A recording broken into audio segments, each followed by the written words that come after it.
I might run against this shiny.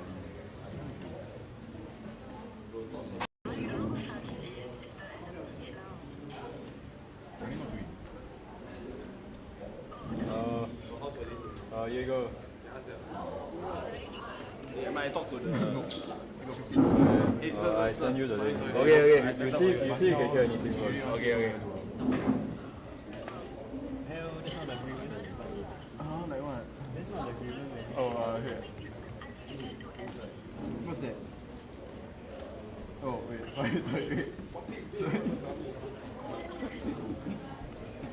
No, it's settled already, what, that one.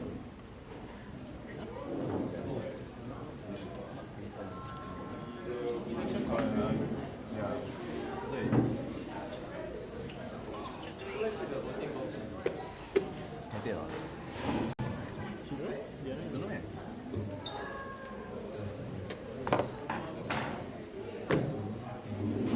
Okay, yeah, look.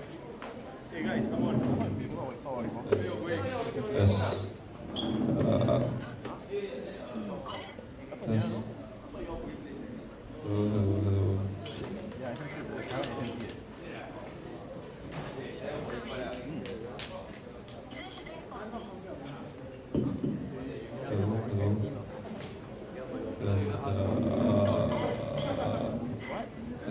Yes.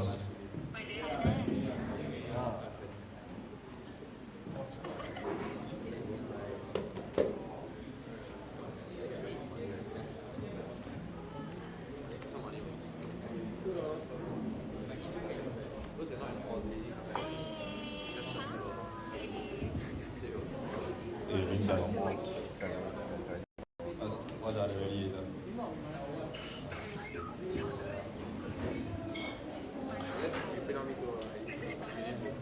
Where is the GCRC?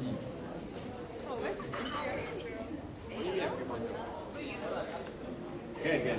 Later got Q&A. You want to ask first? Yeah, later got 20 meter.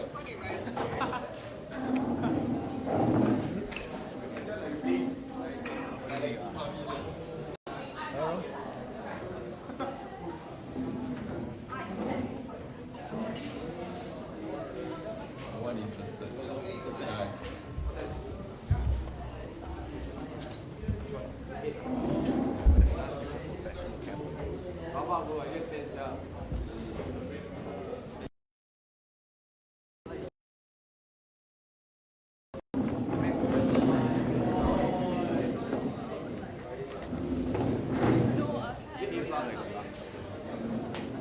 What's the 19?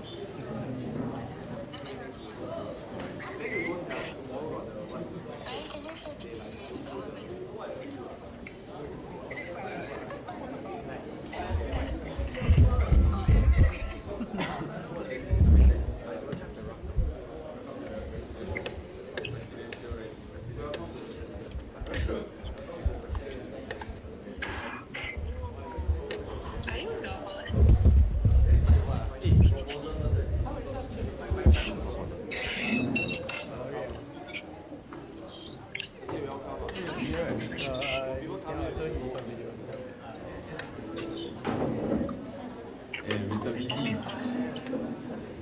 you staying for the rally, right? Hey, 7.5 now. Hey. I just take the message. All the best.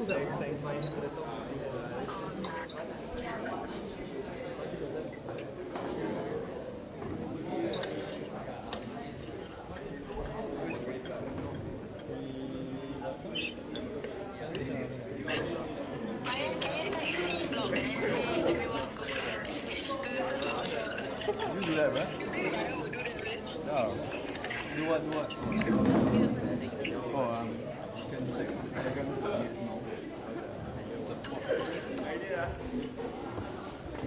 yeah, you what do you got like?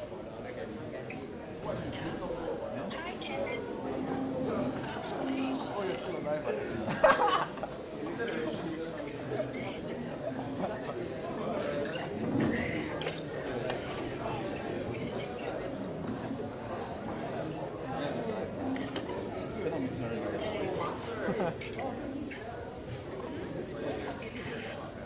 It's on the way.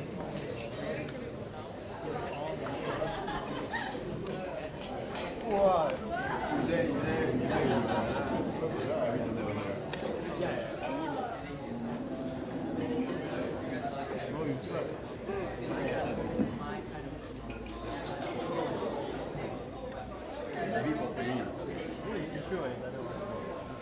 Oh.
Yeah, keep it. Actually, easy.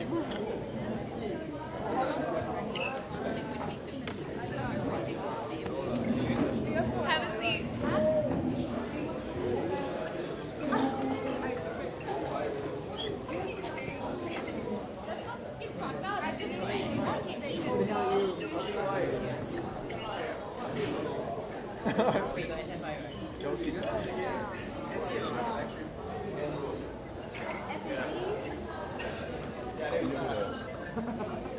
So what do I do? I just get the free welfare food.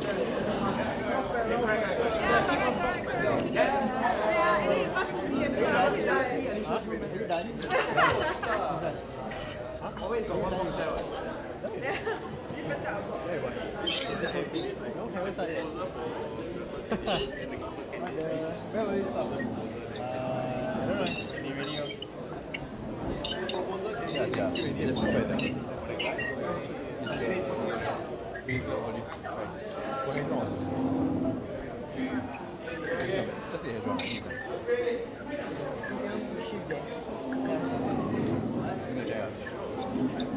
Wait, later you see it, you will use it. Later he will go and use it. Yeah.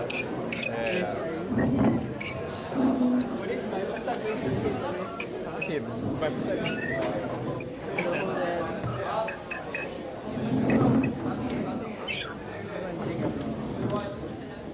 hey, why you go? You can take mine. I don't want.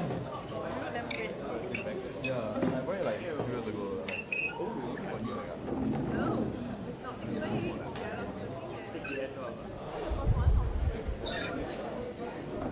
Buy the same package. Price too bad.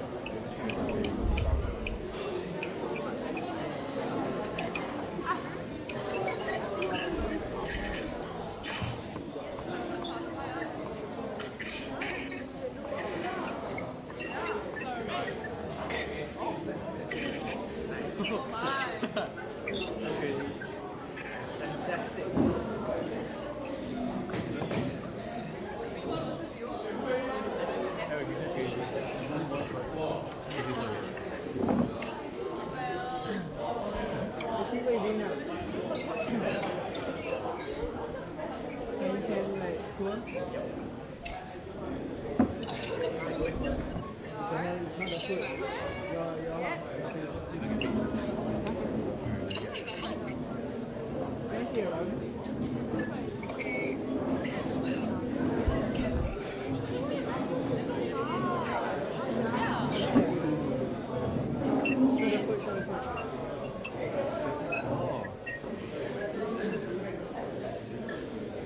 Oh. I want bring a live stream or you want to meet or you want to see from here.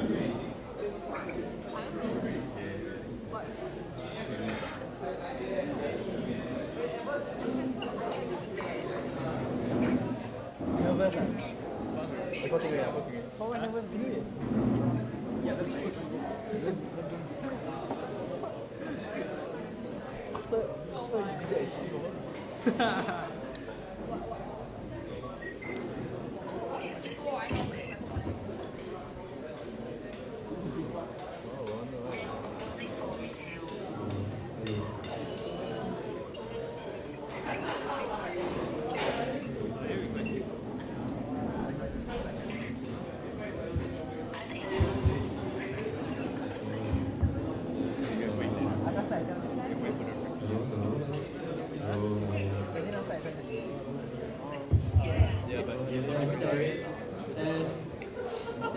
Tomorrow confirm I know. Tomorrow I going there.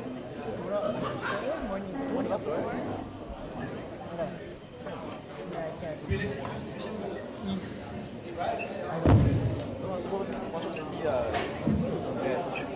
Yeah, I'm not doing 20 at front bro.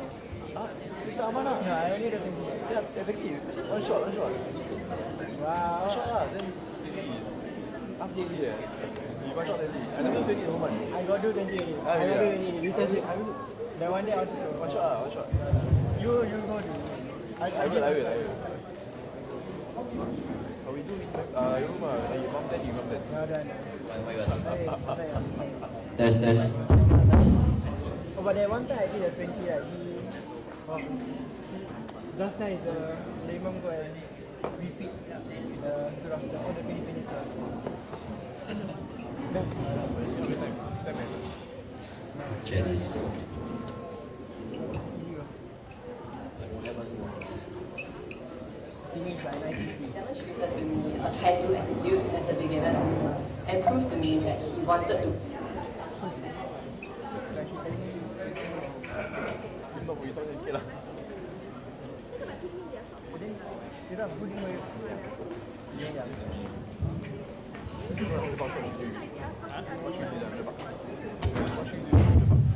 Okay, hi everybody. Thank you for coming down for the presidential election rally. So we'll be starting the rally soon, and then the sequence of events will be. So we got two candidates, right? The first proposal and the first candidate, then the second proposal, the second candidate, then we move on to Q&A, like JCRC and the Bendy meeting. Okay. We'll start with the first proposal. Okay, not this.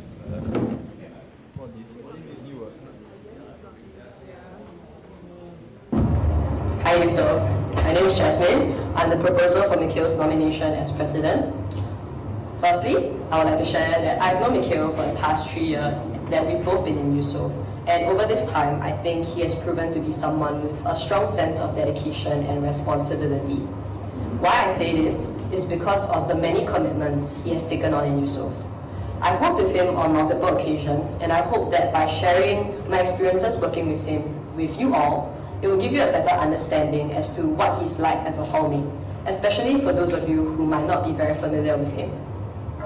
So in year 1, when I was a choreographer for D1, and he was a cast member dancing in my item, he demonstrated to me a can-do attitude as a beginner dancer and proved to me that he wanted to put his best effort on stage. Beyond that, I'm aware of the sacrifices he had to make as a main cast member, and that again proves to me that he's willing to pull his weight for Eusoff. In year 2, I have to admit that I actually remained quite impressed with what he had to juggle. He was my PD for AHDB, props head for CMC, Cora Bella head, and for some reason he was like also swimming for IHG. So managing all these leadership positions and commitments is obviously hard, but it's very evident that he took up these roles because he cared for and is still passionate for the Eusoff community. More than that, I believe this variety of experiences positions him as someone who can understand and empathize with all the other CCA leaders in Eusoff Hall. Building on to that, in my interactions with him as this year's Hongen Sec, I find him to be consistent and reasonable in managing our venues and bookings, and I believe this year has also given him the advantage of being more familiar with our hall's senior leadership and our JCRC's inner workings. Importantly, I find that to be a valuable asset that a president should have. I think at this point in time, if you have your doubts about Mikuel running as president, which is okay, you should still definitely approach him or listen closely to his speech, and I would like to assure you that he has a vision for the hall to strengthen the Eusoff identity and pride, and to put us, our hall, on the NUS map. I hope everyone can support him in his endeavor. And to close up, I hope this has convinced you that Mikuel is someone who can and is willing to do what it takes to bring Eusoff to greater heights. I wish you all a very fun election season ahead. Bye!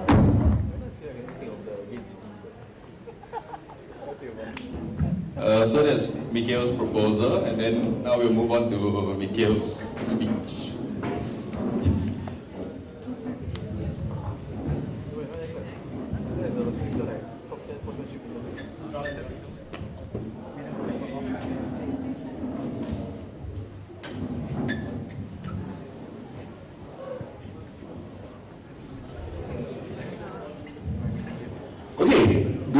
Eusoff. I am Mikuel. Sorry?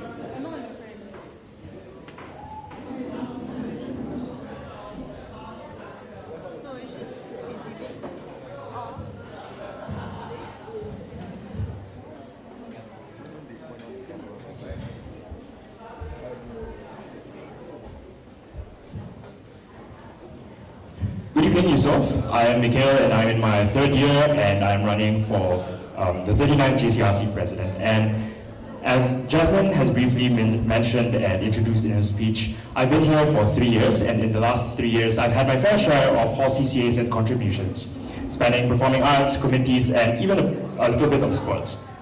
And in these 3 years as well, I've had my contribution and commitments taking up leadership positions in various CCAs, as Jasmine mentioned. And all of these experiences serve to increase my understanding of what hall is like. And now as in my term as Hall Gen Sec, I've gotten a better understanding of how Eusoff runs. But admittedly, even in the last 3 years, what I'm still trying to understand is what it actually means to be a Eusoffian. And I believe this question is what leads me to my vision running for this year's president. So my vision can be split into 2 main points. One is to elevate our identity as Eusoff Hall, elevate the identity of Eusoffians, and basically make our position in the NUS map more prominent. And our current state is, all of us, when we talk to our friends outside of hall and they find out that we're from Eusoff, they're probably, their first reaction is probably, oh, Eusoff Hall, sports hall, right? Or if they're a bit more familiar with what we do in Eusoff, maybe they will mention DP. But my vision goes beyond that. Why should we limit ourselves to just be Eusoff Hall as a sports hall? Why can't Eusoff Hall be the hall to be in NUS? And what that means for our identity as Eusoffians is that we shouldn't limit ourselves to just being athletes, being performers. How about we frame ourselves as Eusoffians, we can do anything.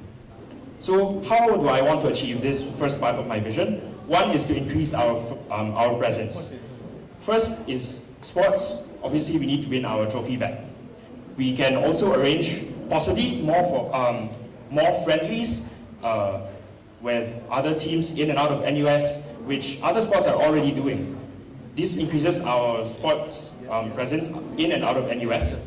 For performing arts, we can seek out opportunities for more external performances, and even for our committees, we can explore doing or collaborating with more events with other partners in and out of NUS as well. And one important thing to achieve this vision is that we need to document all of these efforts.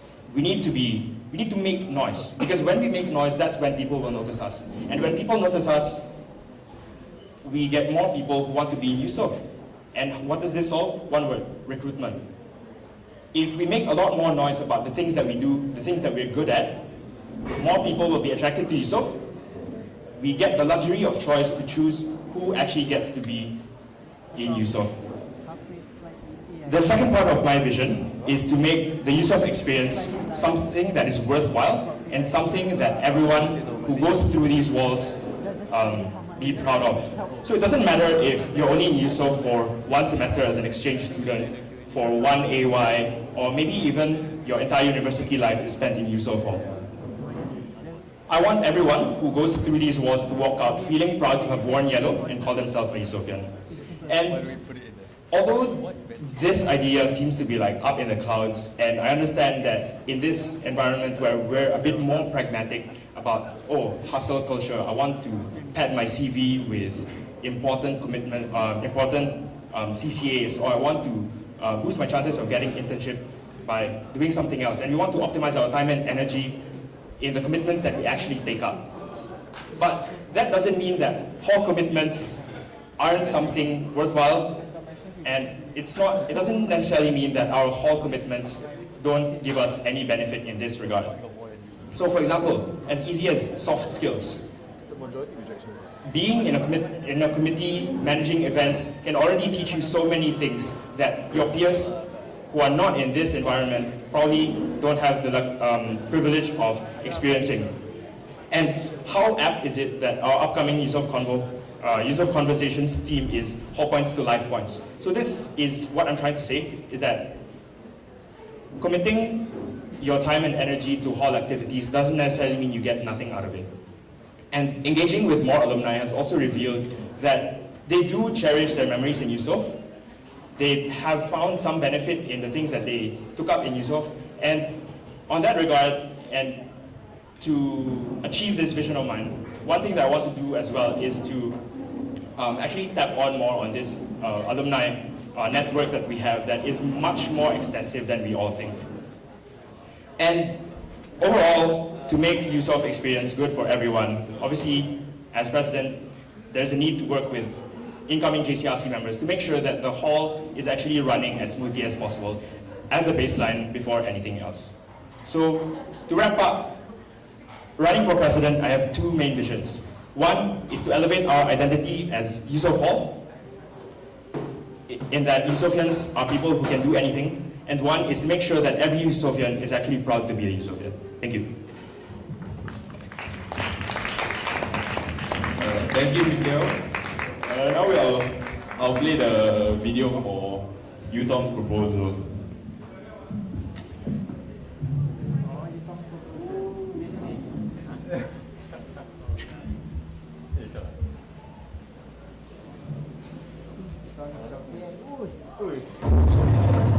Hi Eusoff, I'm Mikuel and I'm proposing for Yutong to take up the role of president for JCRC. I've worked with him for 2 years now in Eusoff. Last year when he was in expensive school at first, when he was TNEA, and this year in multiple columns with him being a sponsor, namely EHOP and Express as well. I feel the most important quality about him is that he's very down to earth.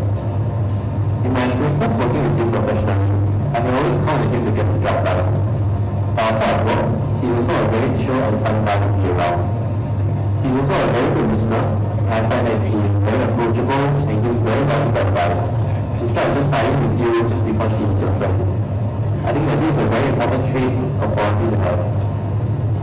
I think the most memorable thing that I remember about him was when I asked him last year in Cambodia why he wanted to join expats for a second year, considering how tiring the commitments are for expats throughout the whole year.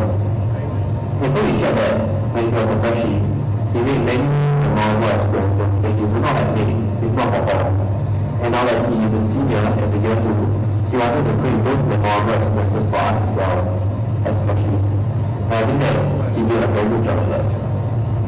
I'm sure if you read his document on his vision for Eusoff, he said the same thing. It is for all Eusoffians to dream big, try new things, and achieve greatness without much risk. For me personally, I also view Hall the same way as well. And I believe that as president, he will incorporate this mentality into the decisions that he makes, and how he treats all of us next year as well. And for that reason, I nominate Yutong to be president. Okay, thank you, Yutong's proposal. Now we have Yutong's speech.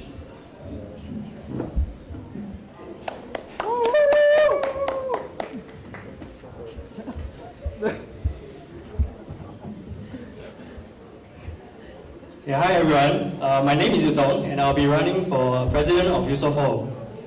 For those who don't know me, I'm currently a year 3 student studying mechanical engineering. For the past 3 years, Eusoff has been a very big part of my uni life. To me, Eusoff is not just a place to stay and have the convenience of waking up 15 minutes before class starts, but it's also a place that allowed me to try so many new things, meet some of the most passionate, kind, fun-loving people that I'm so happy that I could call them my friends. And it is a place that I've made so many core memories that I'll remember for a lifetime.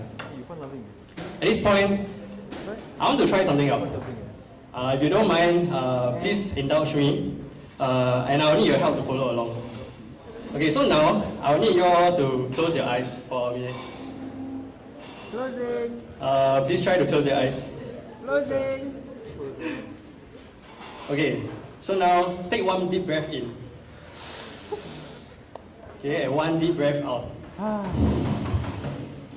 Okay, keep your eyes closed. I want you to think about the happiest memory that you had in hall. Maybe it's one of those late night supper and yap sessions, or maybe the time when your friends surprise you for your birthday at 12 a.m. Maybe it's the pride that you have for yourself and your team when you win IHG, or had the whole crowd clap for you after your performance, or maybe the sweet satisfaction after successfully executing an event that you and your team have been painstakingly organizing. Or maybe just simply being able to hang around with your friends and unwind after a long, tiring day. Okay, so now hold that thought and relive those memories again. Okay, now open your eyes. Okay, look to your left and look to your right. You probably realize that the people that you see in front of you might have been part of your core memories too. So I too feel the same emotions that you are probably feeling right now. One of happiness, of gratitude, of pride. When I first entertained the idea of running for president, I thought that it would be a good challenge for myself to step out of my comfort zone and do something that I've never done before, all in the pursuit of my own personal development. But as I continued to think about it, and through the many conversations with my friends about running, I thought about all the experiences that I'm so lucky to have in Eusoff. And be it through table tennis, trainings, planning events for expats, SSC, ISG ceremonies, and many more, and even trying out DP sets in year 1. I'm also so grateful to have so many of y'all who have supported me, encouraged me to run, and told me that I will do well in this role even when I have my doubts. I think what's the most heartwarming is when some of my friends also told me that they will run for JCRC if I was selected. And I realized then that what Eusoff has given me is something so precious and unique that I would not have had it anywhere else. So as I stand here today to run for president, it is with all of you in mind, to run for the people I have met along the way and those who believed in me, and to inspire and encourage all of you to continue making core memories and close friends in Eusoff. This is my way of giving back to the community and to have as many people experience the things that I have experienced. My vision for Eusoff is to aspire for boldness, to dream big and to take risks. I'm sure many of you joined Eusoff because you wanted to try something new, and we have so many activities to help facilitate that. But why stop at just participating? Eusoff is likely the last place that you can ever be so bold and daring before you step into the working world. I'm sure what we have now is great, but at the same time, there are probably times when you might think that maybe, just maybe, some of the events, fundraisers, trainings, performances could have just been a little bit better, had a little bit more injection of creativity and novelty. If that is a thought that you had, even just a tiny bit, I want to encourage and support you to go for it. I'll work together with the JCRC, SCRC, relevant parties, and all of you to build a whole life and Eusoff community that you aspire to have. And in this pursuit, not only trying new things and have fun alongside your friends, but also have some personal development that you may not have the chance to have by just going through the uni clearing modules. That being said, in order for me to act, I'll need your opinions as well to understand your concerns and what you want to see. So for my first initiative, I'll open up a channel for feedback for all of you to voice your thoughts. I feel that the JCRC represents the student body, and I want to close this bridge between the student body and the JCRC so that we can be your spokesperson and help you better to achieve your goals. The second thing that I want to change is something a little bit more administrative. Being part of many committees, I understand that budget has always been a constraint.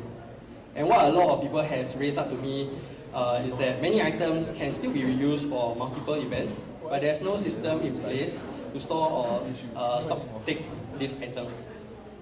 There are many storerooms around, and I think it's about time to take the first step to clean this out and fix some of these issues. This will ultimately free up some budget and resources that can be repurposed elsewhere. These are my two main initiatives that I have that are important to set the foundation for my vision for Eusoff. The rest will be up to you to decide what kind of Eusoff you dream about, and hopefully we will work hard and hand in hand to achieve this. To wrap things up, my hope as president is for Eusoff to be the best version of hall life that you ever wanted to be. I may not be the perfect president, but I will definitely make mistakes. And I will definitely make mistakes, but I hope that you all can take a leap of faith with me, and I'll do the best that I can. Thank you. Thank you. Can we invite both candidates back up on stage as we enter a section of Q&A with GCRC?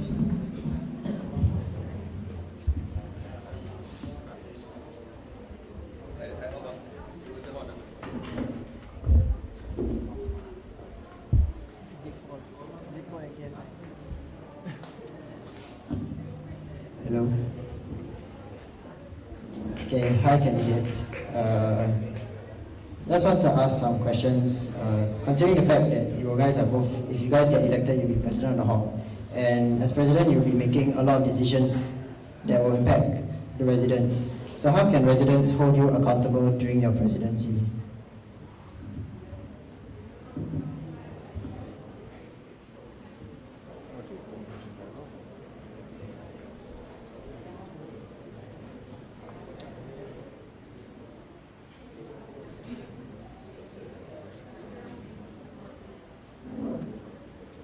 Okay, I think I will start first. Yeah, so accountability, of course, as president, right, it's important to have accountability to be responsible for the things that you say. I don't have an exact way that Eusoff can be or can hold me accountable, but I feel that in my own experiences and with the people that I work with, they will tell me that, hey, actually this guy is someone who can work well, who will keep up to his promises, and do the work that he promised himself to do. Yeah. That being said, of course, I will keep systems in place for myself, including having the SCRC or the rest of the JCRC check in on me, right? For example, if let's say I am not pulling my weight in certain ways, right? I will encourage the JCRC to actually keep me accountable. And I think this kind of culture is something that I also want to inculcate or encourage for the rest of the JCRC members as well, right? So that we'll all be one fighting force together. Okay, so for me, in terms of accountability, I guess the first word that came to mind would be transparency. And that would be my main guiding principle to help to hold myself accountable if I do get elected as president.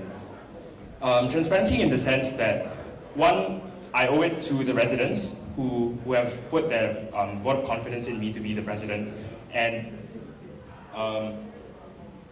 there are things that, not everything has to be transparent to the residents, but at least we owe some level of transparency to the residents to at least let them know where the hall is headed, where some initiatives are going towards, and what steps, for example, JCRC is taking regarding their feedback, be it as simple as whether the cleaners are doing a proper job, or whether feedback regarding the dining hall situation is actually something that someone is taking action for. So that's the first step. Another one would be to build a better rapport with both the JCRC and SCRC, which is similar to what Yutong mentioned, to hold each other accountable, because at the end of the day, we're all working as a team, and we're all working towards the betterment of the hall. So yeah, my guiding principle would be transparency.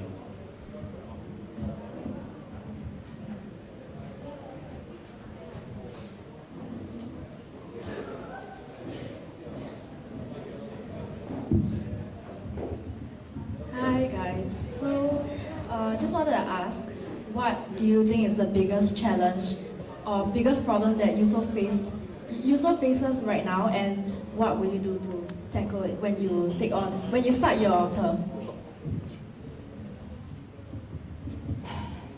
Okay, for this, well, there are a number of issues that we are facing as a whole that sometimes it could be specific to some groups, but encompassing the entire hall, I think the biggest problem would be, how do I describe it?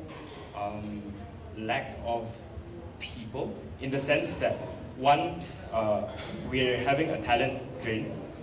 People are leaving for exchange, we have trouble finding people to take up leadership positions, and at the same time, we're also having trouble recruiting more freshies who are capable of filling up these shoes that of the seniors that are leaving hall. And I think the biggest, one of the ways that we can address this is outreach. One is to solve the recruitment side of things. Outreach through our own efforts.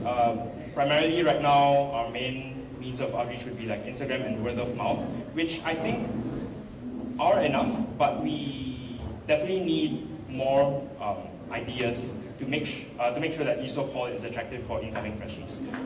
And then once these freshies are actually in Eusoff, I think it's the responsibility of the current leaders or the incoming leaders to actually train the freshies and build them up into taking up leadership positions. So at least even though we have rounds and rounds of people going for exchange or leaving hall altogether, at least we don't face a drain in terms of talent and leadership. So thanks, Mikuel. Okay, so for me, right, I feel like the biggest issue is the snooze culture, or people not being able to commit to certain activities, right? I think one big part of it, right, is because of the mindset that maybe some of the hall events may not be very exciting, or maybe like they rather study, or they rather do other activities other than the activities that hall provides, right? But I want to make sure that, or to tackle this, I want to show them that actually activities in hall can be very fun, right? And that's where the creativity comes in, right? To inspire creativity and boldness by the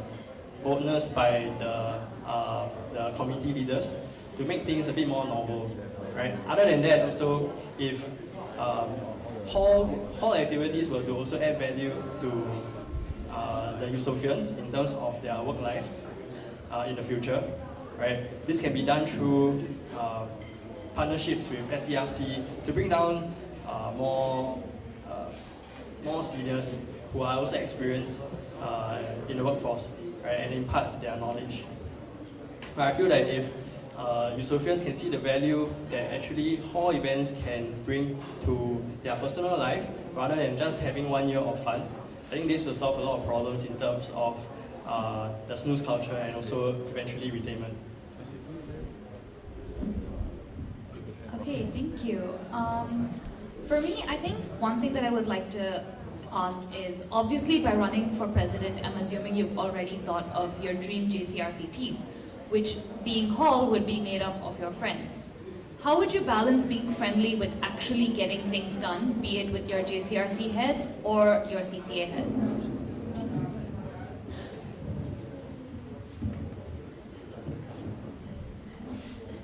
Yeah, I think that's the beauty also of working with friends.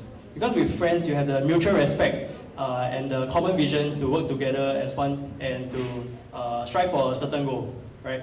I think that would be the best scenario if the whole JCRC was friends instead of like being segmented and like with a different goal individually, right? So I think naturally it wouldn't really pose much of a problem. But of course, if there is a problem, I know how to draw the line between work and friends. And of course, being the president, then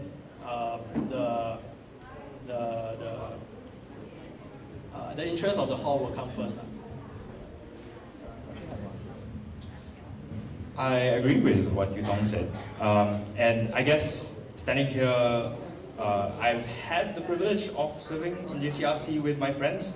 And based on this experience, I think I agree with what Yutong said, that it's a lot easier to work with people that you know share the same interests, are working towards the common goal. And I think not really a benefit, but I guess one good thing about working with friends is actually easier to call them out. Because if they're not pulling their weight and there's an established rapport between the two of you and you call them out, there's a baseline understanding that you're calling them out not personally, but you're calling them out to hold them accountable for not fulfilling their responsibilities in whatever role they have. So I think working with friends is definitely the ideal scenario, but regardless whether the incoming JCRC and whether I'll be the president leading this JCRC, whether we've been friends out of JCRC or it's the first time that we're actually meaningfully interacting with each other, I think to me, as long as we are able to come up with a common goal that we're striving towards, then in terms of working with them, I think it will be not easy, but at least purposeful. For me, my question has to do with the hall budget. So as you know, as the president, you will ultimately have the final say in how much the hall gets to spend. So I guess the question would be, how would you split up the budget between the three sectors of sports, culture, and comms? Okay, for this question, there are no hard numbers when it comes to splitting the budget for sports, culture, and comms, because every year the demands and needs of each CCA change, and that's why we have the budget defense as a system in place, and that's why the entire JCRC is the one that alongside SCRC to decide how much budget to actually allocate each CCA. So if you want me to give a rough estimate of how much goes into which CCA, unfortunately I can't give you that, and it will go through the systems in place, and then at the end of the day, if the entire SCRC, if the CCA heads and the JCRC thinks that this CCA needs this amount of budget, and perhaps we can reallocate some budget from another CCA, then we will do what's best for everyone on average. Okay, so for me, on the question of budget, right? I feel that it's very hard to say, I'll give you an exact allocation right now, because I don't exactly have the figures, right? Or like how much the different comms or different CCAs are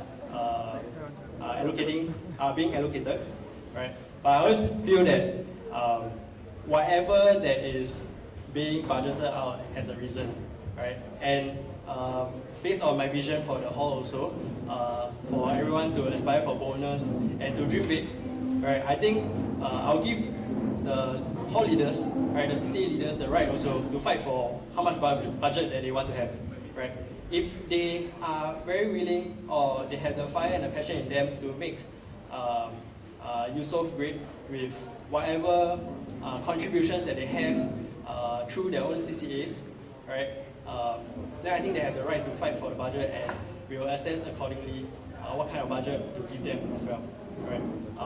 Of course, this also ties in with the resources sharing, right? The idea of the resource sharing pool. If everybody can share the resources together and be accountable for it also, I think it will be a very good help for the budget, and then this also means more budget for other people as well. So my question is, this year's JCRC actually made efforts to recruit better talent pool, like via asking captains to do outreach, and also like the culture side taking the same initiative, especially in terms of like freshies recruitment. So like, how would you do it better specifically? It seems like people and talent pool still seems to be a persistent issue, as both of you has mentioned.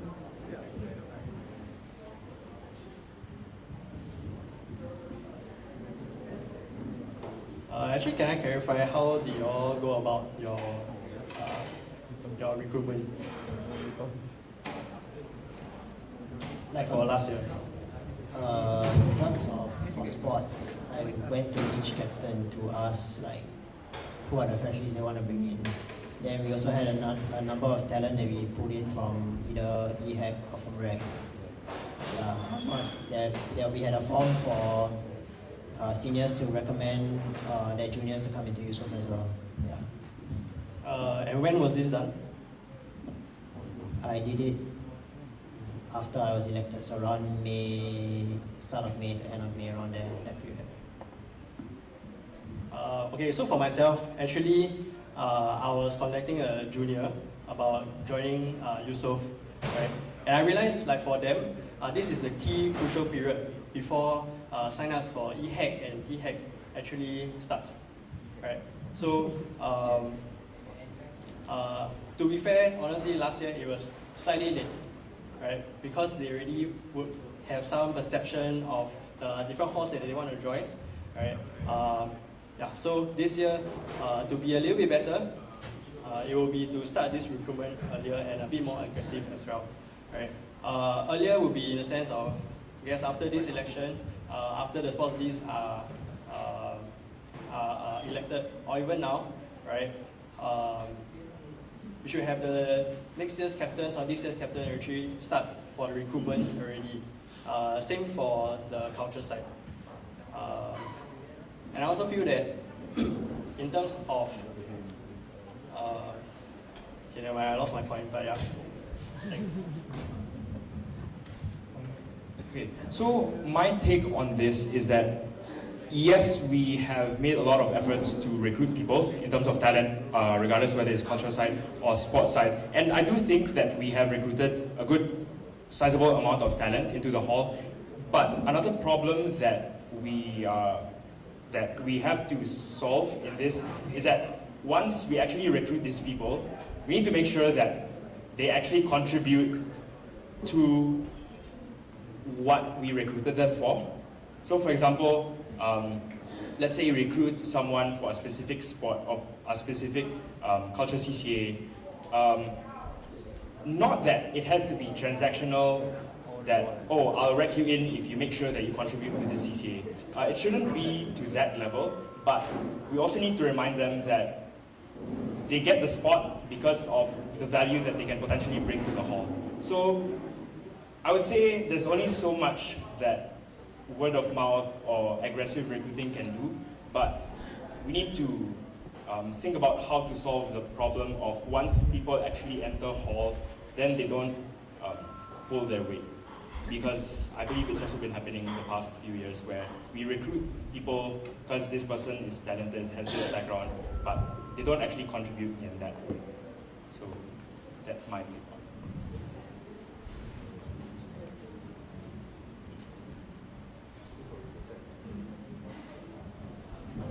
I have another question. Why should we vote for you over the other candidate, and what will you do better than him? Okay, I'll take this question first.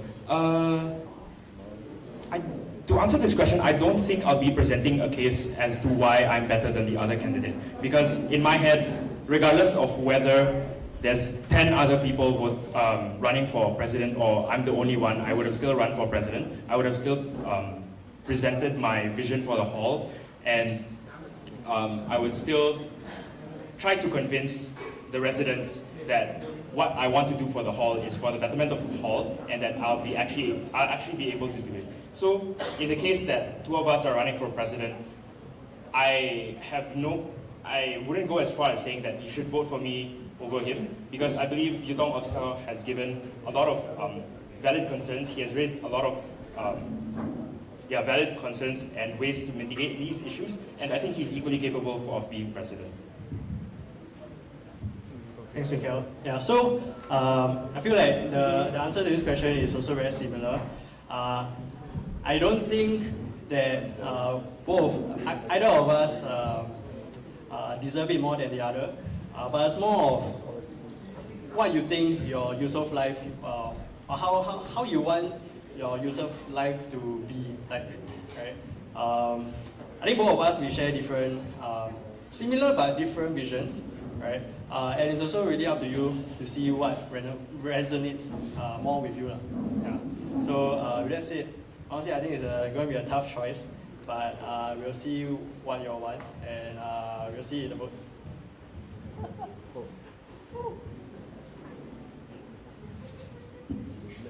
Hi. Okay, so what do you think is one thing that this year's president could have done better, and what would you have done differently?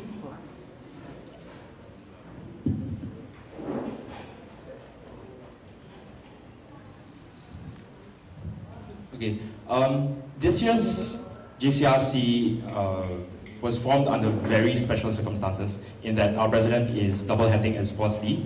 And I would say working under him as Honchesek in the same JCRC, he has done his part to fulfill both responsibilities as president and as sports D, and I definitely applaud his efforts in the things that he was able to do.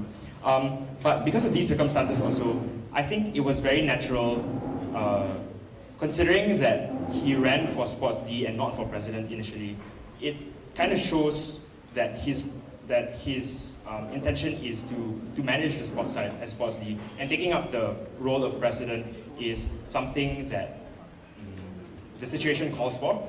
And what I would do differently is, one, by the nature of circumstances, I'm running only directly for president. So I think my entire commitment to being president is just focused on the overview of Hall and not channeling all my efforts into just sports, into just culture, or into just into comms. So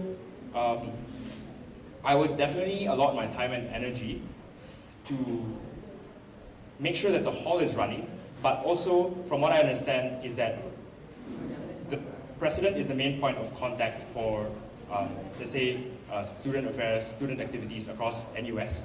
So I think being president with no other commitments would allow me, if elected, to explore other opportunities that will help me achieve my vision and also improve Hall, aside from just maintaining status quo.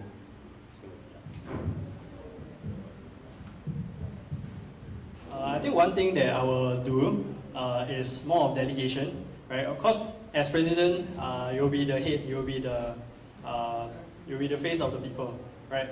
But not everything can be done by me, right? That's why we have other JCRC members to take up different roles, to take care of the different pillars in Eusoff, right? So, but of course, for myself, I will be the one giving the extra support, right? To come up with new initiatives or whatever other things that some of the committees want to have, right? Be it sports, be it culture, be it committees, right? I think firstly will be the delegation. Right? I think second one would actually be to be an active voice for the residents of Eusoff.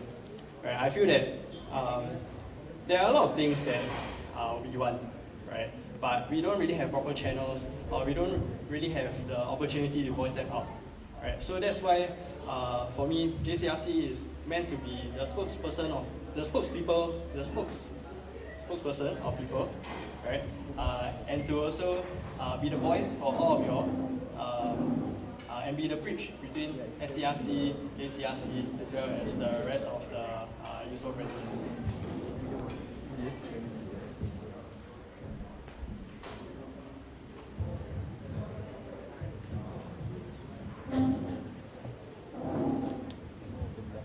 Okay, another question I have is, seeing as you had lost IHG by a narrow margin this year, how would you like to rebuild identity and reclaim the trophy next year?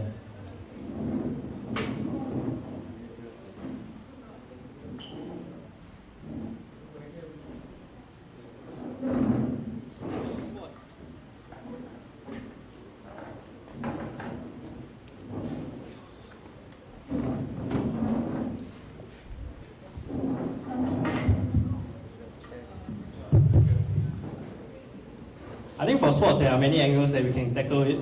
Of course, first is recruitment, right?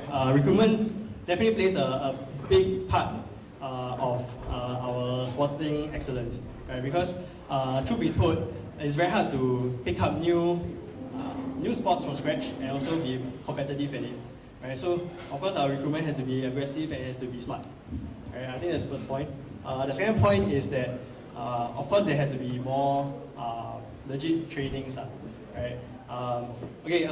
For example, maybe for table tennis, right? We don't exactly have the best facilities, right? Our balls are always missing, our nets are always gone, our tables are always damaged. Yeah, but I mean, I'm not blaming on anybody. Yeah, but I think it's the emphasis of actually taking care of this equipment is actually very important. because we are all sharing the same space as well, right? For example, for FH, table tennis, floorball, dance, TV, they're all using it, right? So I think the emphasis on taking care of all this equipment is very important. I think thirdly also, depending on how the captains see fit, right? My experience in softball last year was actually that they had a lot of different friendlies, right? Which was actually very important to see what is the what it actually is like to play a competition, right? Rather than just training. Right? So I think for these 3 points, these are very important points, but also it depends on how each person react to it and see which is more important based on what the captain deems fit. Right? Because I think different sports have different requirements as well. Okay. So to answer this question, I agree with Yutong's points in terms of recruitment. Recruitment has to need to put in a lot of effort to make sure that we recruit talented people and recruit the right talented people who will actually pull their weight. Sports Ds will have to have meetings with the sports captains to make sure that their team is in shape. But one more point that I would like to add to increase our chances of bringing home the trophy next year is get FMs to be more aggressive in booking venues. Because if you don't have space, then you don't have space to train. If you can't train, then yeah lah.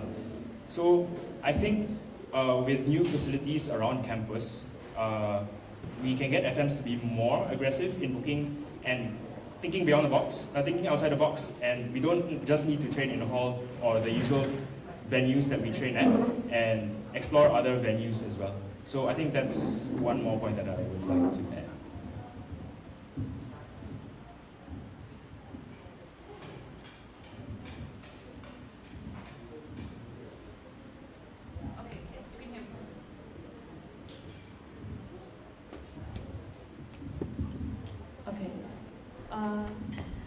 Alright, so in the case that the culture groups feel unsupported the next year, what will you do in your capacity as president to help them?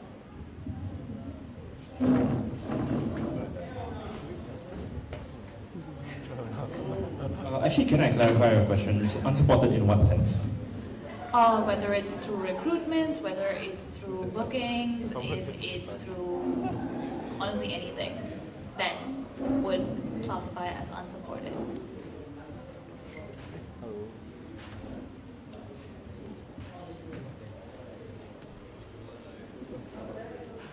Or even opportunities outside of hall.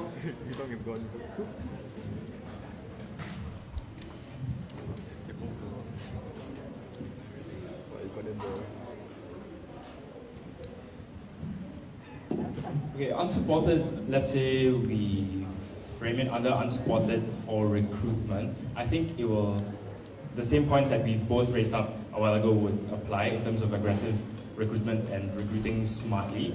Venues, same thing, we shouldn't limit ourselves to the venues that we are currently using in hall.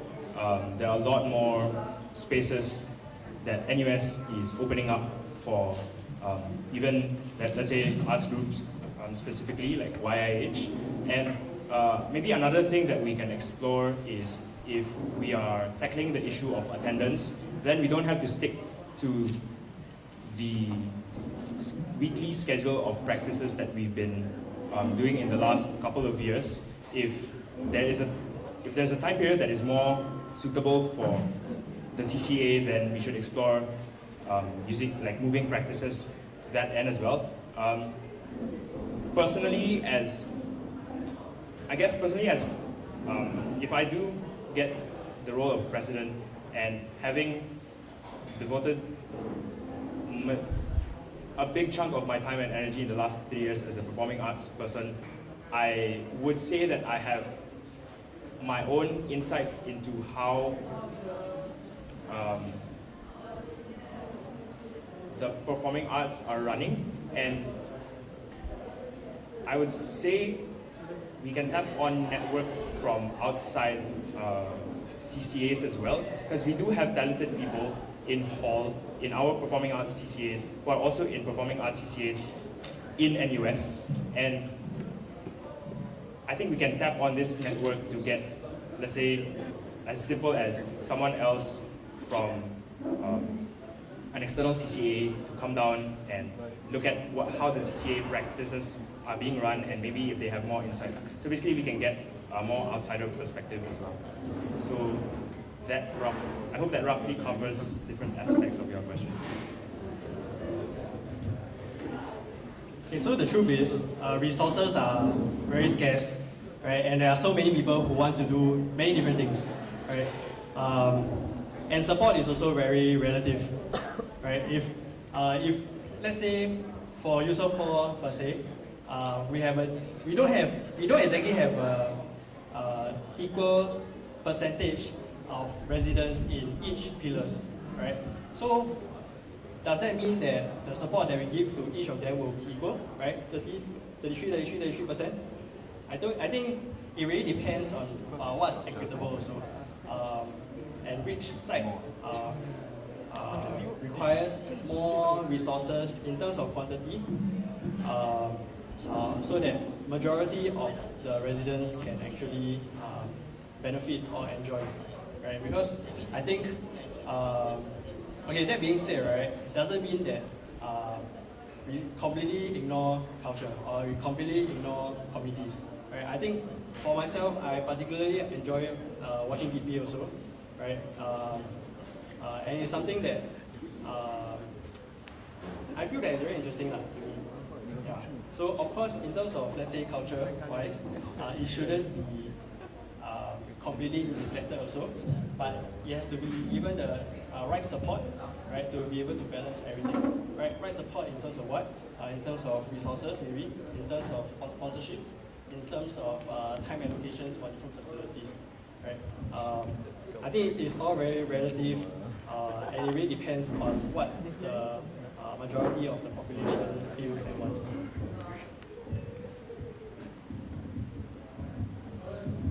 Okay, we're done asking our questions. We'll move on to the Mentimeter questions.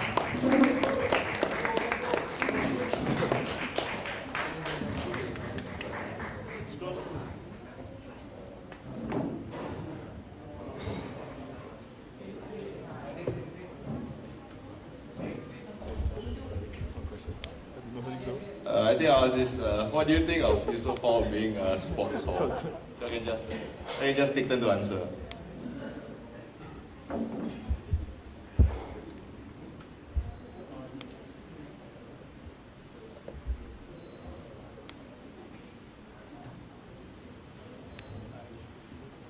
I think Eusoff Hall as a sports hall is something of pride, right? I think for us, we have many years of consecutive ISG wins. Because last year it wasn't the best year, but it's something that a lot of Eusophians come to Eusoff for, right? To play their sport. But of course, there are other activities in Eusoff that actually allows us to join and experience the things that we will never experience outside, right? Of course, these also are very beginner friendly, right? So this will encourage us to join different things, right? Yeah, so I feel that Eusoff Hall as a sports hall is great because it is, the fact is, it is part of our identity, right? And I don't think it's very easy to change just overnight, right? And it will continue to be as such unless like a strong force is going to change. Eusoff Hall being a sports hall is not really something that we can deny. I do think that it is a part of our identity. Even as someone who is not really from a sports background, I remember as a freshie coming into Eusoff with a predominantly performing arts background, I was honestly scared. Like, oh, sports hall means I won't make any friends. But that was definitely not the case. And I do think we should be proud that Eusoff Hall is being labelled as a sports hall because we have built this reputation. We have been working hard, we have been fighting hard to maintain this reputation even though the guys next door are contending with us. but I think we shouldn't limit ourselves to just being a sports hall.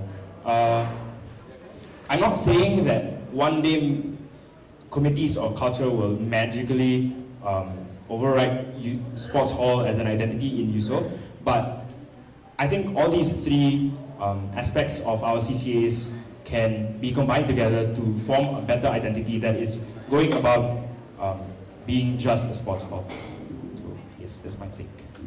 Okay, thank you. We move on to the next question. What is the biggest problem in Eusoff right now? It was asked already. Okay, next.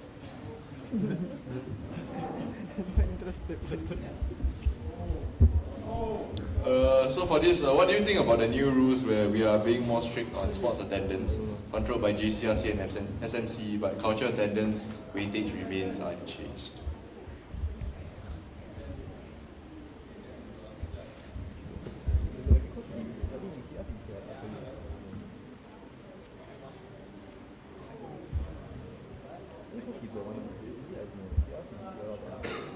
Okay.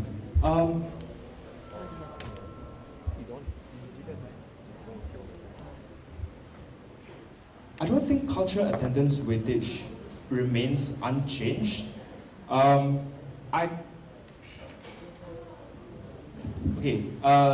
preface,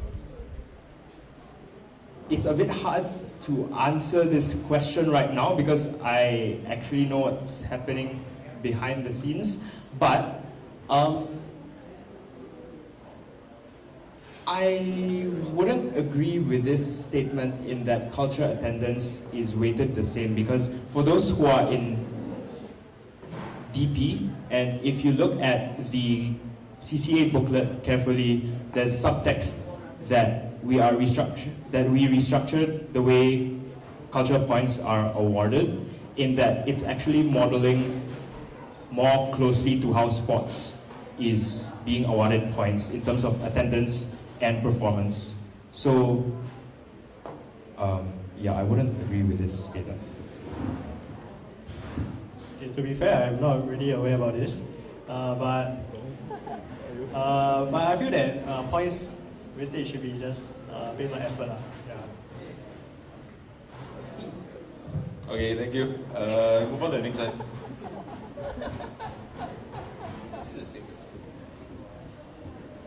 Hall is meant to be a second home, meant to make students from different backgrounds. Skip.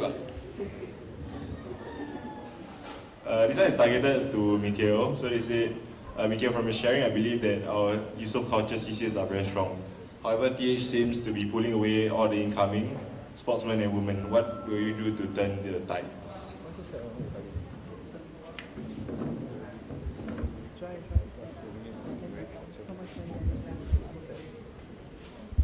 I think these two things aren't necessarily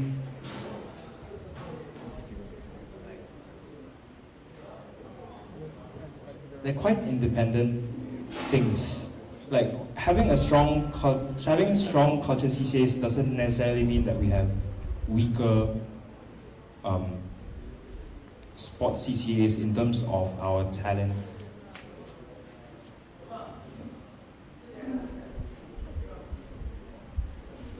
I guess in order for us to, I guess the root problem that this question is trying to figure out is the recruitment.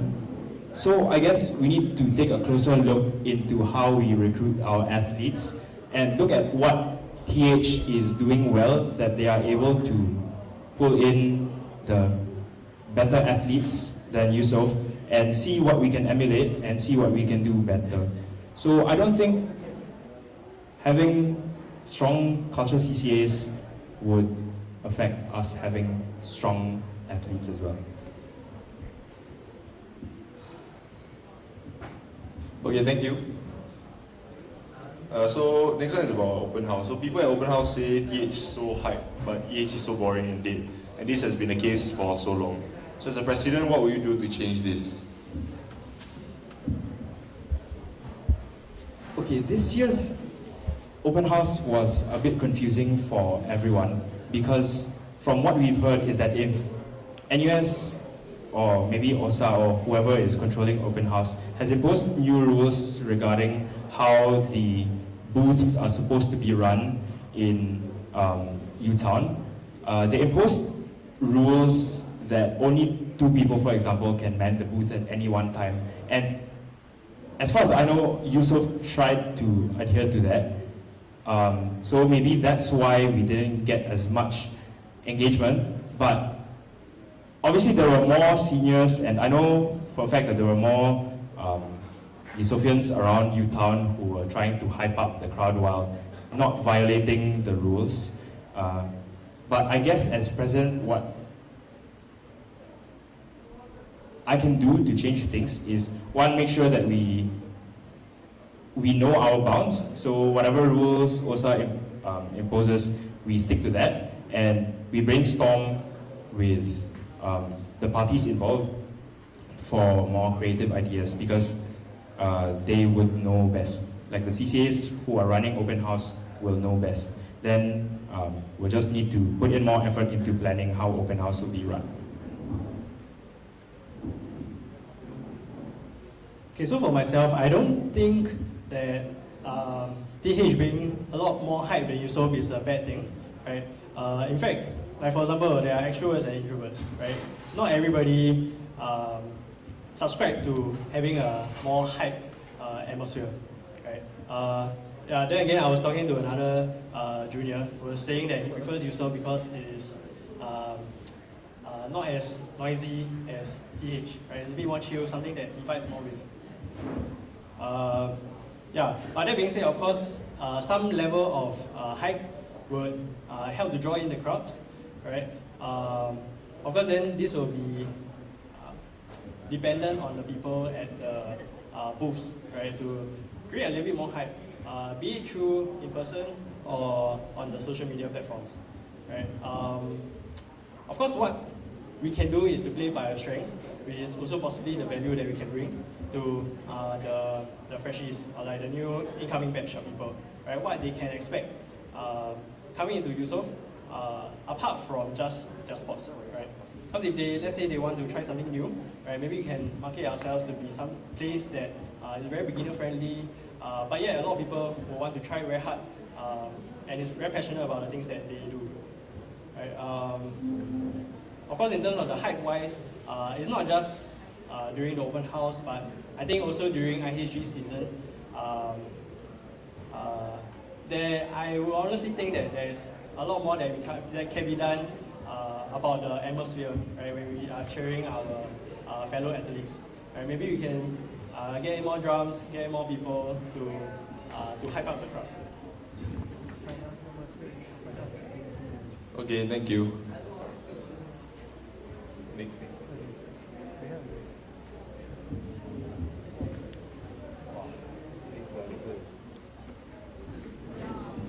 So this question is regarding ML. Do you think we are MLing people too easily? So apparently last year we ML people for DP to do the script. So they ask, is this a good use of an ML?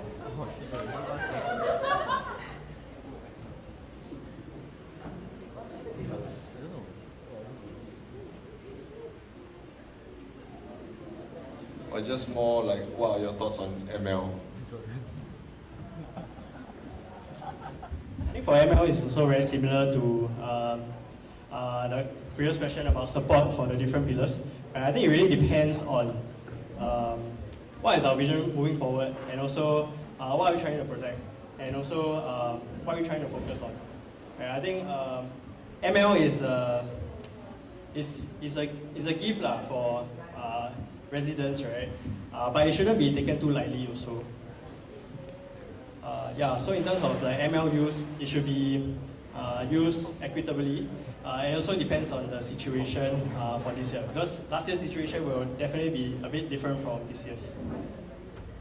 Yeah, I completely agree with what Yutong said, that it really changes from year to year on what the hall needs or what the CCAs need.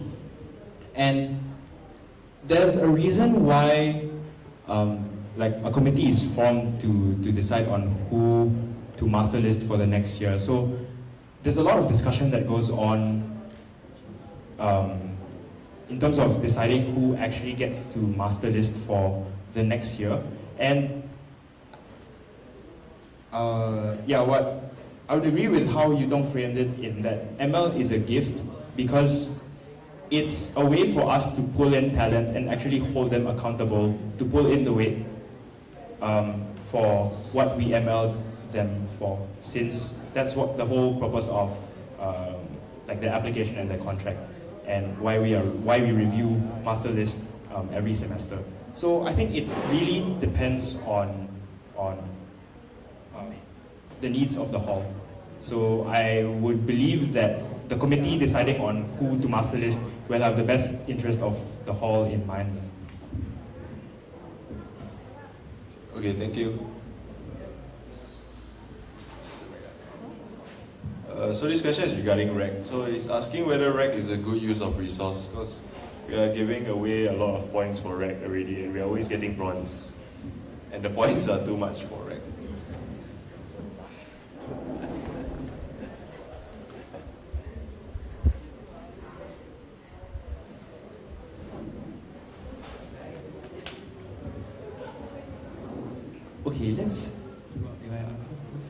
Okay, let's look at this question. Is REC a good use of resource? I'll say yes, because it's our first step in showing the whole of NUS who Eusoff is.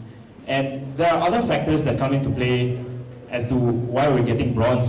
If we're comparing Eusoff REC to other RECs, like, okay, I won't name, but let's say, I would say, for example, budget is an issue as to why certain elements of our REC is only getting us up to bronze. And in terms of points,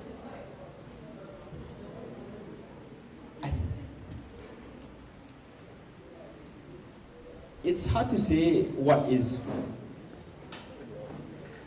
To some extent, we can say that whether points awarded to a certain CCA are too much, but at the end of the day, we just need to make sure that the amount of points that we give everyone is taking account their effort put in, their attendance, and their overall commitment to the CCA. So whether points for REC are too much, then I guess it's the job for JCRC to review the point structure. And I mean, we've seen changes in terms of points every year, so I don't see why not we can't review the points for REC if it really is a concern among the residents.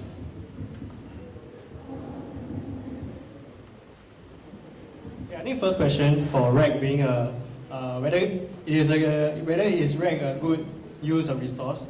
I think firstly, I think it's too extreme to say that we should take away REC, right? Because I think that REC is the first touch point for most of the freshies to try out different things, right? Be it other sets or costumes or dance, right? Not sure if I butchered those three things, but anyway, yeah. So I feel that if the whole idea is actually to experience things, REC is a good outlet for people to try something new, right? Even if they have never done it before, right? I think most of the regulars actually is their first time doing something like this, right? Yeah, so I feel that in terms of REC, it should still be there. Whether or not they should push for gold is another topic altogether. In terms of the points wise, I think my opinion on this is that for REC, a lot of the people who join REC is actually or are actually considering it as an extra bonus point to come into Eusoff, right? So, for example, EHAC is also another platform that serves a similar purpose, right? So, honestly, I understand why REC, why some people feel that REC is giving too many points away, right? If the purpose is just to get into Eusoff. Of course, REC being such a large-scale event and also taking up a lot of effort and time from the people, it's also important to recognize these efforts and to give them some points also. Yeah. Okay, thank you. Next.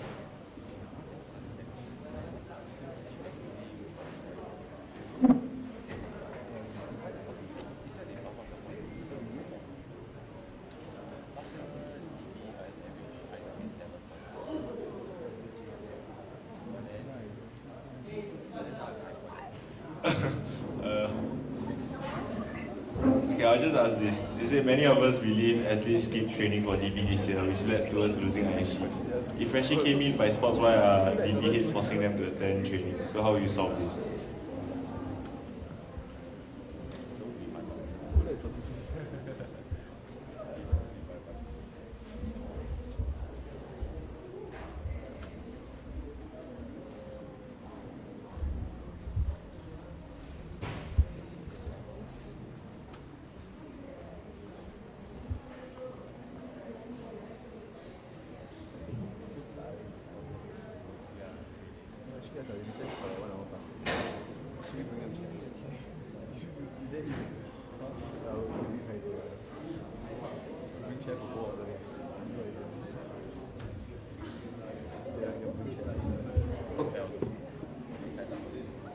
Okay, so athletes skipping training for DP,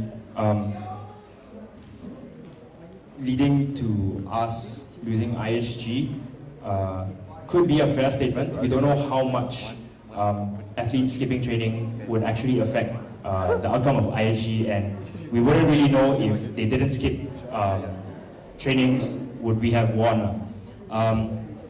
But I think this is a problem every year, in that IHG and DP have the same peak period, which is the start of SEM 2. And I follow if I really want this. If I really want it, I will bomb them, right? in my experience as DPPD, talking to the previous PDs, and what we told our successors to consider is that what we've been doing is DP has been pushed back so that it doesn't clash with IHG as much as possible. Because if I'm not wrong, a few years ago there were even more clashes when it came to finals matches and the last few practices for DP. So that's why DP has been pushed back a couple of weeks depending on like venue availability. And I can confidently say that when it comes to planning DP show day, IHG is a big consideration, because we do understand and we do acknowledge that a good chunk of people who participate in DP are athletes. And I think in order to solve this, it will come down to, okay, assuming the capacity of the president in addressing this problem, the two main people to definitely talk to would be the SDs and the PAD, and see how many athletes or how many dancers are affected by the clash in these practices, and see how much of a compromise we can actually arrange for. Be it attending half a training for half a practice, or maybe this person is not in this part of the song, so maybe they can go for their sports training instead of that week's DP prac. It will be on a case-by-case basis, but I think the important thing to do is to communicate to the PD, Sports D, and the respective captains and heads of these affected people to try and sort things out, see things on a case-by-case basis, whether they can consider the skill level of the people affected, and see which aspect needs more work. If they need more training, then we can ask DP side to be a bit more lenient when it comes to practices. But basically, it's a give and take. Okay, so I think to address the point of this question, I think the real question the real concern is more of clashing of different commitments and different timetables. Right? I think a lot of people that come into Eusoff, they are definitely those who will try a lot of different things, right? And because of that, then there will be some difficulties in scheduling every single thing. But of course, then it boils down to I think the accountability of the individuals themselves. Right? I think they know best whether they are good in the sport or good in the culture, and where they need more emphasis or more help in. I think also this can be controlled with the attendance system, and of course, which will also link to the point system. Right? I think ultimately we want to reward people based on effort, and as of right now, the only way to measure effort is through attendance. Right?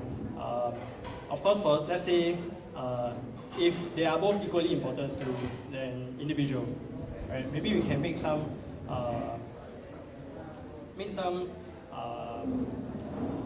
like let's say extra trainings or like some exceptions, like letting these individuals practice on their own. I think this will also help to solve this conflict of scheduling. Okay, thank you. Move on to the next question. This is to Mikuel. So is it as JCRC this year you didn't join any other CCAs or weren't really seen around as much? How can we expect you to lead the hall if we don't even see you? Okay, as JCRC this year, I do admit that my role is a bit more administrative in that I'm mostly doing things in the background. So it's understandable that maybe some of the freshies don't even know who I am other than the occasional Mikuel HGS message in the channel. But I do believe I've put in effort to still show presence in hall, attending events, dropping by occasional practices of the different culture CCAs, and watching the games. And considering my other commitments, I took JCRC as one big commitment that I wanted to focus on. So I didn't want to divide my time and attention away from fulfilling my role as Honjin Sec. And because I believe I've somehow fallen into this trap in year 2 when I took up a lot of leadership roles. So I guess it's a valid concern for the people who don't really know me or don't see me around in hall and doubting whether they can trust me to lead the hall if they don't even see me. But I think to me, I take whatever role I am in seriously. So, like I said, me taking up JCRC as Honjin Sec was something that I wanted to focus on, and stepping up if elected as president is something that I will definitely devote my time and energy to. So it doesn't necessarily mean that I will be participating in every single CCA out there just to show my presence, but I will make sure that my presence is still felt, whether it's supporting and watching the games or coming down to see how the culture CCAs are practicing every now and then. So I guess all I can do at this point is to have faith, I guess, that I am someone who takes my commitments seriously, and that if elected presidency is something that I will definitely put all my, not necessarily all, because I'm still a student, but definitely a good chunk of my time and energy to. Okay, thank you. Next question.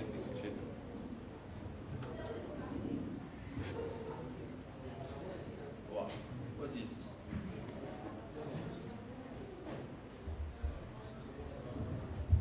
I'll just ask this. I've heard a few issues raised by both and vague promises to improve the situation. Can you share one larger system change you have initiated and sustained, maybe in class or any community you have been? Okay, I can take this question first. I guess the most relevant to hall that I can think of is in terms of managing CCA admin. I've been working with hackers for the last semester or so to migrate all of our CCA admin into a Telegram bot that people can use and that is more convenient. So for example, venue booking. The way I did venue booking this year is on a Google Calendar, which I think is the most effective at this point of time. But judging by how there were some lapses in terms of the bookings every now and then, that's why I decided to approach not the whole CCA, but someone from hackers to come up with a system to solve all of these conflicts. And since we decided to be more strict when it comes to attendance as well, and part of the initiative is to make sure that attendance tracking is more efficient, more complete, and at the same time still convenient. Otherwise, we will just end up trying to fill up attendance based on memory. So this particular initiative is not rolled out yet, but it's something that I hope to pass on to the next Congen set, because it is a work in progress. Okay, so for myself, I have 2 points. Firstly was when I was captain for table tennis. There was a very big issue about our facilities, right? And I think I did a very good job in trying to make sure that our walls don't go missing and that we have enough equipment for the people. Yeah, so I think that is a testament to prove that I'm someone who will get things done. Yeah. Because I think for the longest time ever, the captains, not to throw shade, but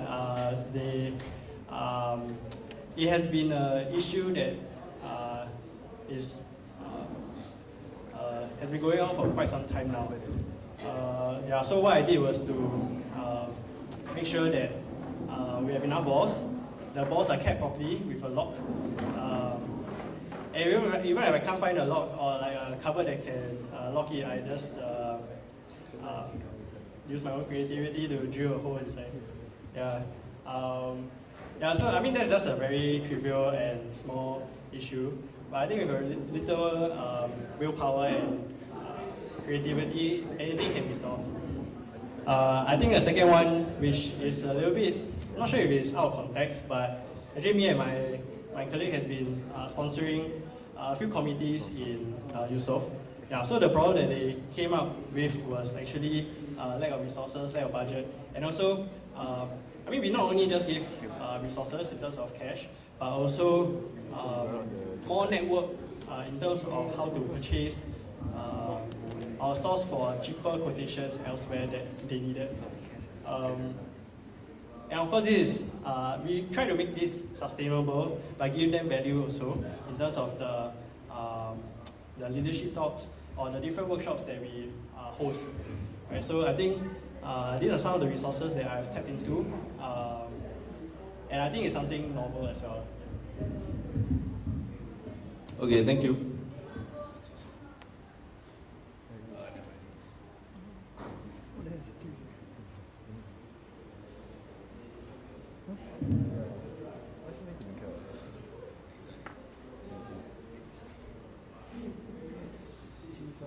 To Mikuel, because you talked about you booking the friendlies and stuff. So they say if friendlies are already being done extensively, what evidence do you have that increasing them will significantly improve performance?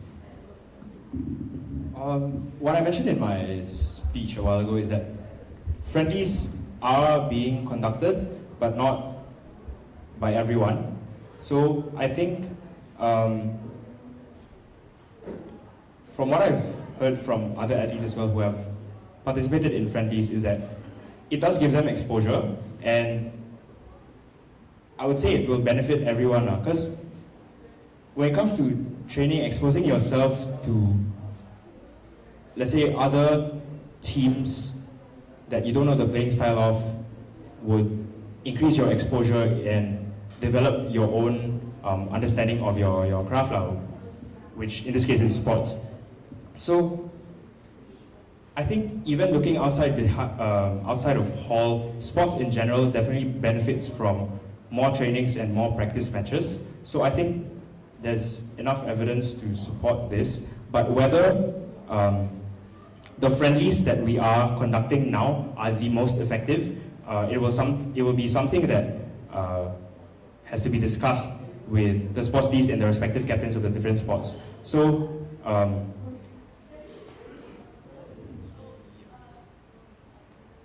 yeah, so it also depends on who we are conducting these friendlies with, whether it's actually beneficial for us in terms of adjacent skill level, whether it's someone that we're just doing friendlies for the sake of doing friendlies and easily beat them and feel good about ourselves, or whether it's other teams that we are conducting friendlies with to actually push our athletes. So I guess whatever the case is, I do believe that friendlies are beneficial to any of the sports.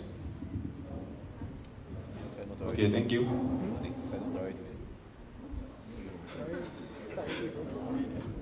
Okay, I guess what will you do about something like this?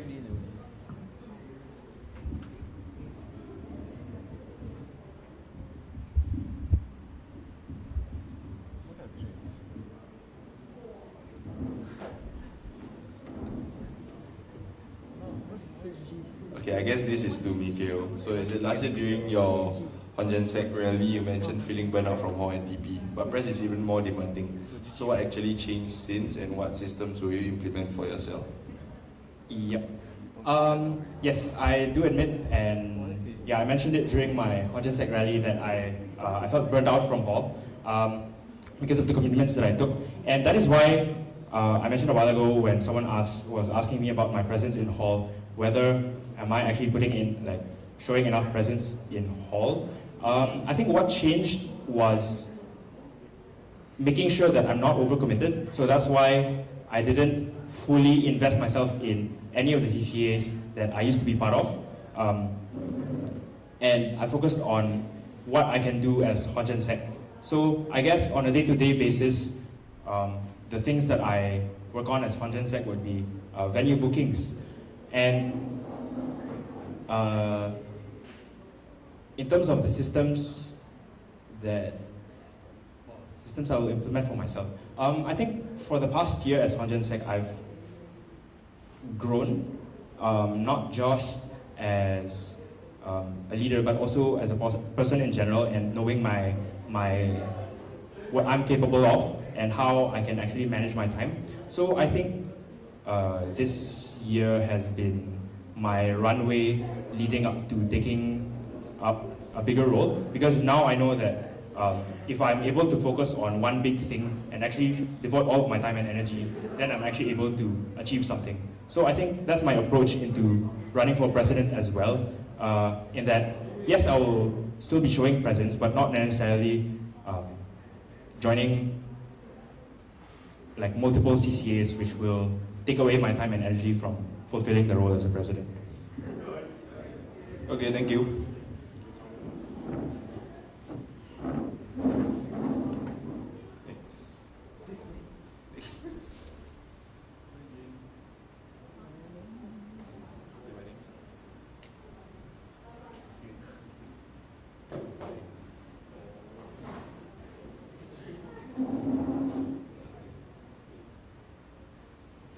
Okay, let's ask this. So here's a hypothetical situation.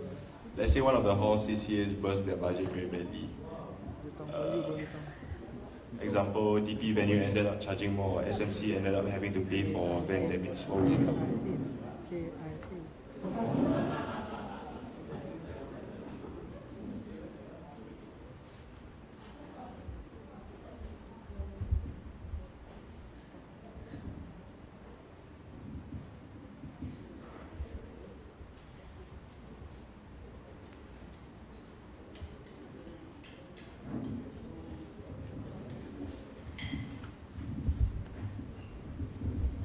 I think for this, of course, these are mistakes that could not be foreseen.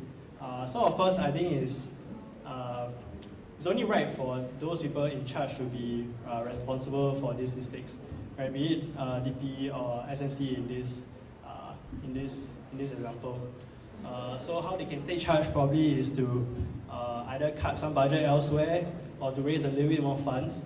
Right? I think all these are also efforts that they can take, and they will learn from these mistakes. And this is something that is very important in the future as well. But of course, sometimes we also understand that it might be a very, very big mistake, and that no amount of fundraising or budget cuts can actually fix these mistakes. But I think what's important is the effort to actually erase some of these mistakes. Yeah. So if it really came to this position, I think it's only fair if the next year's budget for this CCAs be used for this situation.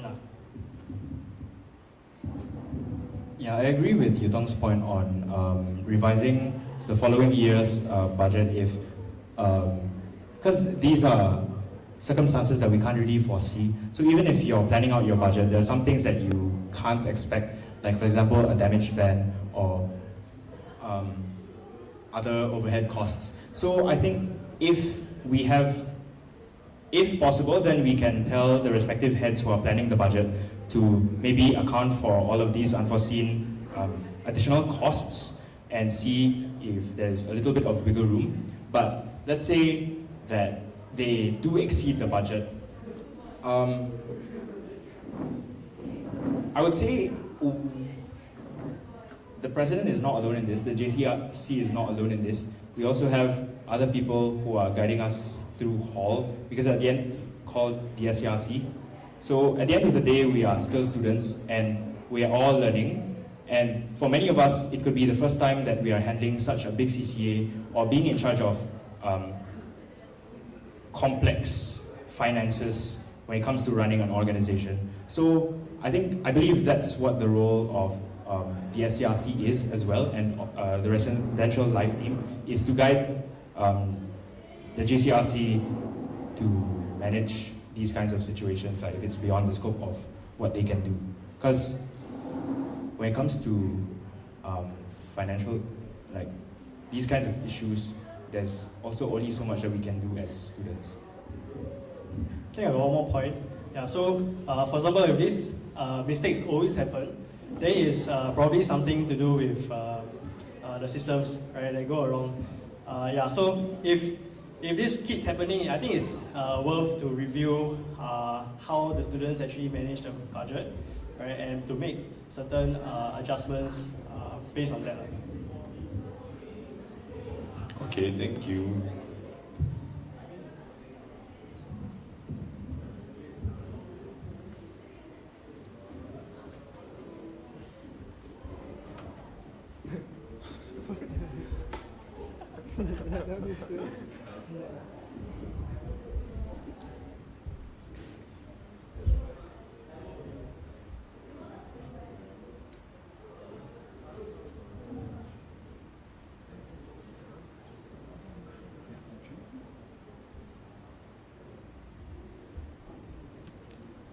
Okay, I guess I'll ask. No, never mind.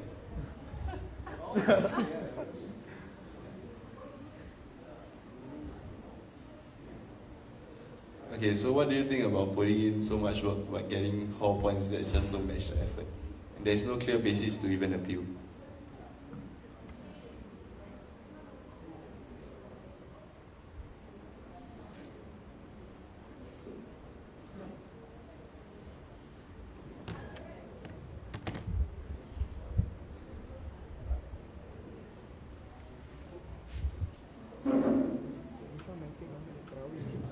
I think potentially, this is because this question is because some committees or some cultures, they put in different amount of work, but they are still given the same amount of points, base points. Right? I feel that, of course, if this is, we review again to see if this is actually how big the issue really is. But if let's say the issue is really very big and there's a lot of discrepancy in terms of efforts to points ratio, then I think one suggestion out of my head is to give the points based on maybe how many events each CCA plans, or the kind of activities that they actually do. If it's something that is very intensive or something that requires a lot of planning, then I think it's fair to give them a little bit more points. But of course, this it's very hard to manage and very hard to scrutinize to the single point. Right? So I think this one requires a little bit more review also. Yeah, I think there's two ways to approach this question. One is the overview. So if it's a common issue or a common sentiment among residents, then we will put the point system of the CCAs, or maybe all of the CCAs under review, and make sure that the amount of points awarded to, like, the points to effort ratio is somewhat standardized across all of the CCAs. But if this issue is on a slightly smaller level,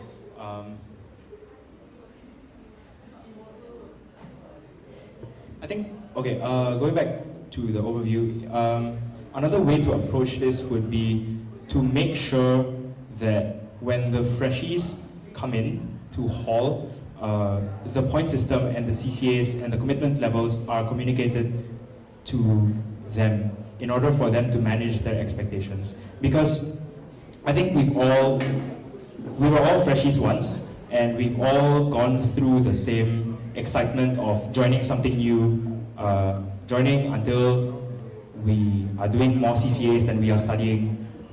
So one way that we can mitigate this problem is to make sure that we are managing everyone's expectations so that they know the amount of commitment that they are supposed to put in, and I guess the amount of points that they are going to get from these hall commitments.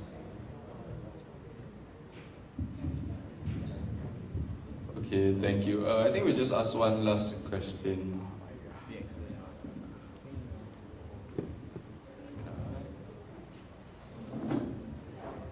Sorry, Ida. We're plugging back in.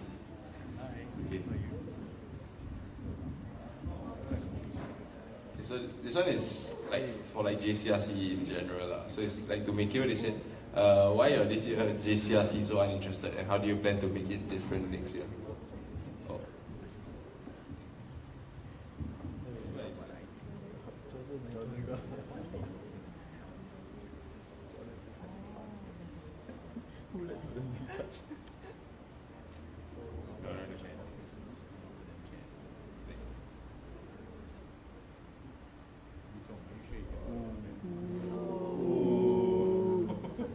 Okay lah, just ask this lah.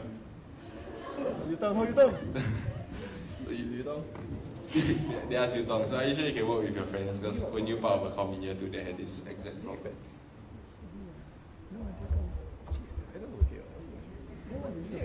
I think the comm that was the comm that had this problem was probably expats, I think. I don't know. Yeah. But basically during then there was there was differences in personality and differences in what we expected for the trip. Right? I think some people preferred it one way, some people prefer it the other way. But fortunately during the trip itself, actually we, I think as friends, we were able to sit down also to actually have a talk about it. So one of the nights, actually we sat down together, and then we dished out everything, all the unhappiness that we had during the trip. Right? And I think it's through this friendship that we actually had the comfort to actually work with each other, and also the maturity to decide actually beyond our friendship what's best for the whole community itself. Yeah, I think so. Similarly, through this experience, it will help me also take charge of the situation if that kind of situation happens again. Of course, this can all be prevented with a bit more communication from the start also to address certain elephants in the room and certain visions or alignment of each of visions. Okay, thank you. I think we'll end the. I think not necessarily answering any of the questions, but I think just to address any possible misconceptions about what I said earlier.